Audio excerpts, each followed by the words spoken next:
inches. So we're trying to put a few things in order to keep things on an even keel. I ask that people be respectful of each other and listen and everybody has different opinions, but we need to hear them all. So let's get those opinions out. Keep the conversations, the side conversations, to a minimum. We'd like to be able to hear the speakers. We're going to ask people that are speaking to come up to the microphone so everyone in the room can hear them. And let's see, if you have questions, we'd also like you to come up to the microphone during the question and answer session, identify yourself and ask your question, please. If you're speaking out of turn or being disruptive, we're going to ask you to sit down and be quiet. And if it keeps going, we're going to ask you to leave the meeting, just so everyone knows the rules. We are videotaping tonight, and that's another reason that we would like people to come up to the microphone so you can be heard on the videotape. We have 2 BNRC members that are missing tonight, and so we're going to videotape this so they can see what went on in the proceedings. The other thing I'd like to do tonight is we've got quite a few speakers on our agenda. So I'd just like to introduce everybody so you know who we're talking about. Our first speaker tonight is going to be Pat Kneen, who's of the Butte. He's in the Butte office of the NRDP. Pat, if you could stand up for everybody. And Pat just had a new little one. Yesterday, so we said he got the award for being here tonight. The next person I'd like to introduce is Mr. Ed Deal of the Montana Bureau of Mines and Geology. He's going to be our next speaker and talk a little bit about the Bureau's role in this report. Our presenters tonight are Nick Tucci and Gary Icapini, and they're going to present their work that they did on the pump test on the tailings. With EPA tonight, we have Sarah Sparks and Julie Del Saglio. Julie, any minute. Any minute, she okay. At Elk Park, when she called about 5 minutes ago. Okay, so she'll be here when their turn comes up to speak. For ARCO, we have Trey Harbert and Mike Wardoon of Pioneer Technical Services, which is their consultant. And with DEQ, we have Joe Griffin. He's in soccer and will be here soon. The structure of the meeting tonight is we're going to go through. We're going to have some comments by Pat, comments by Mr. Adil, and then the report. Then we'll have question and answer period from the BNRC Council, and then we'll open it up to the public for questions. We'd like to keep those questions concerning the report at that point. Then we're going to have comments from EPA, ARCO, and DEQ. At that point, we'll open it again for BNRC questions, and then questions from the public. And then we'll go on with the other 2 items on the agenda. Ms. Carol Fox is going to talk a little bit about the new guidance plan, and we'll set the meeting for the next time. And with that, I'll hand it over to you, Pat.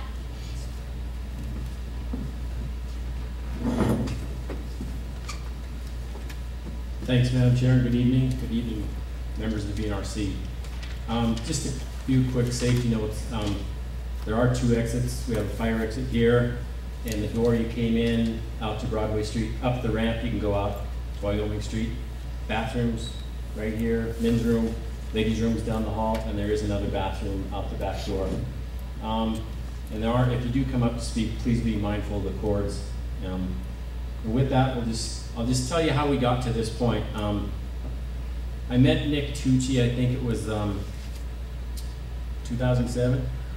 I was an operator at the Horseshoe Bend water plant, and Nick came on to pull some samples, and MSHA was on site, and if you've ever dealt with MSHA, they're pretty tough, and they don't overlook anything. And Nick showed up, and he had regular glasses on. I said, Nick, are those safety glasses? He said, no. And I said, well, you better go home and get them. And so it wasn't until 2 years later when we were doing the work on the first investigative report that NRD did for the Parrot tailings. And Nick was out there at the rig, and they were drilling, and I showed up, and I had my hard hat from the mine, and that was all I had in my rig, and I walked out with these glasses on. He said, are those safety glasses? I said, no. You better go home and get them. Thanks, Nick. Okay, could you flip to that slide? So this is the report that Nick produced for us in 2009, and what we had asked the Bureau to do was, when we looked at the data that was available for this council to make a decision whether or not to remove the parrot tailings, I put myself in their shoes and I said, is there enough data here for me to make this decision? Because it's a $20 million decision. And I looked at it and I said, no, I need to fill in some gaps here. And that's what Nick did with this report. And the two recommendations that were pretty clear that came out of this report is, number one, we need to do an aquifer test. And number two, we need to identify where the plume is. And when I went to him and I said, well, let's talk about this aquifer test. What do we need to do? And he said, well, first thing we need to do is we need to drill a 6-inch well. And I said, well, don't we have one? He said, no, these are all monitoring wells with a 4-inch casing. And I said, well, why do we need the 6-inch casing? He said, well, we won't be able to pump all the water out with a 4-inch well. The well will be limited. So we won't be able to define what the aquifer is doing. So we looked at that and we came up with some costs, and we figured a well like that was going to be about $10,000. And we thought, well, okay, we're going to pump all this water out, and what are we going to do with it? And we went to Montana Resources and said, you know, we've got a bunch of water we're going to pump out for this test. Would you guys be willing to take it?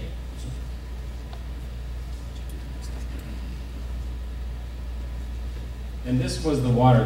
We were going to drill a well right in the center of the parrot tailings area. And this is the water from GS41. This is when Nick and I pulled the sample in 2009, and it looks like blue Gatorade. And if you look at the numbers there compared to the Berkeley pit, it's highly contaminated.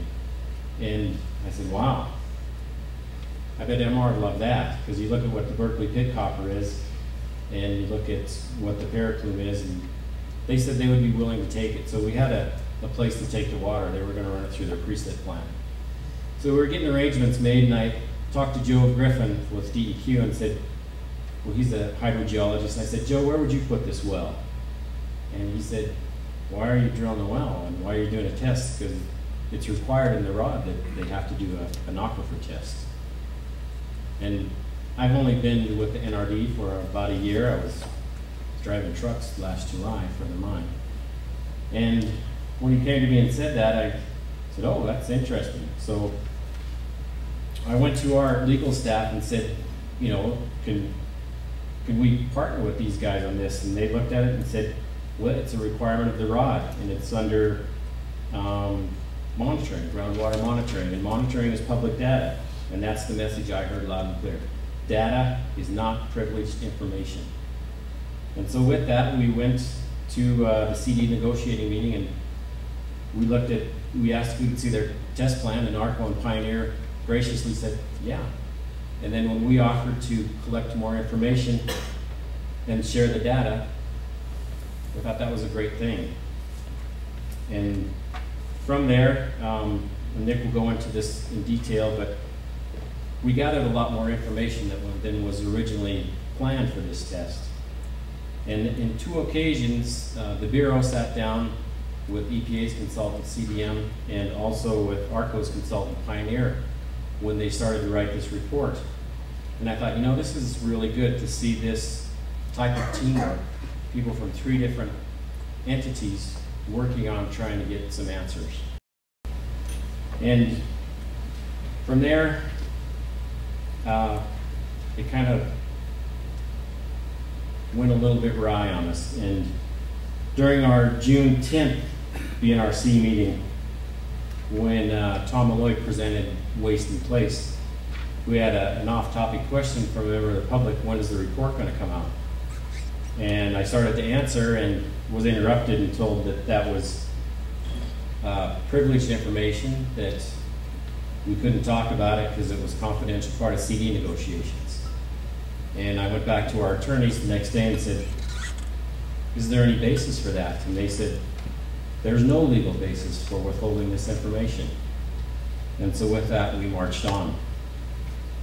And tonight, That's what we're here to see, is the report that Nick Tucci and Carrie Accopini put together for this council regarding the aquifer test on the Parachelins that was done in early February.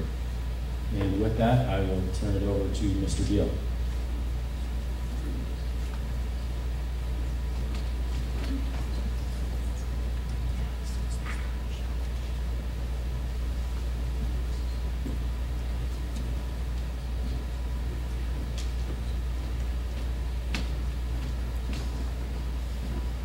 Thank you, Pat, members of the committee. Normally I would not be here speaking tonight. I'd be out there in the audience minding my own business and listening. However, this report has proven to be surprisingly controversial to some parties, and there have been pointed accusations in public meetings that the Bureau of Mines and Geology has released this report in an effort to reopen the rock and to push for removal of the Parrot tailings. I want to make it clear, this is not the case. And I wanted to spend just a couple minutes, and I'll be brief, discussing a bit about how the Bureau proceeds with its research and investigations and releasing information.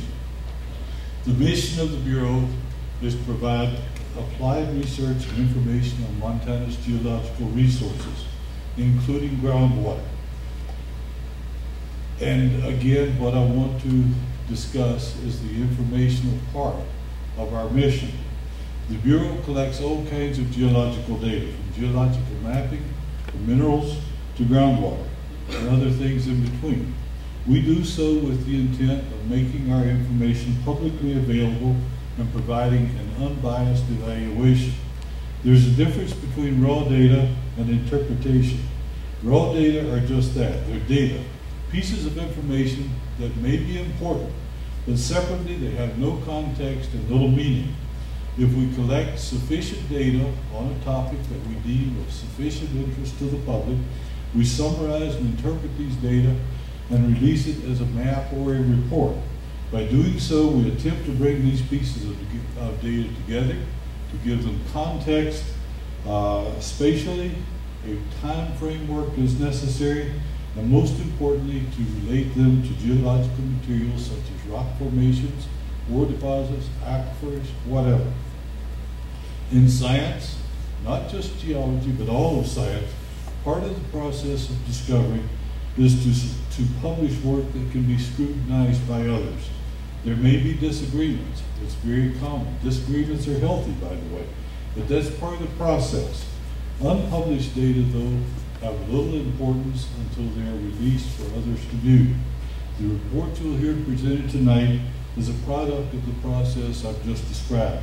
Data have been collected over a number of years, reports have been written, additional studies have incrementally added to our knowledge of the site, and this report that you're going to hear about tonight is not the final word on the Parrot tailings. It summarizes both old and new information that adds to our knowledge of the site. Contrary to some statements that have been made, again, the Bureau is not advocating any particular solution. We are not a policy-making body. We have elected officials and paid officials that make policy. But our role is to provide good science and to answer questions about the science as necessary. If you have questions about what we have said, either talk to us or read our reports. And with that, I'll turn it over to Nick.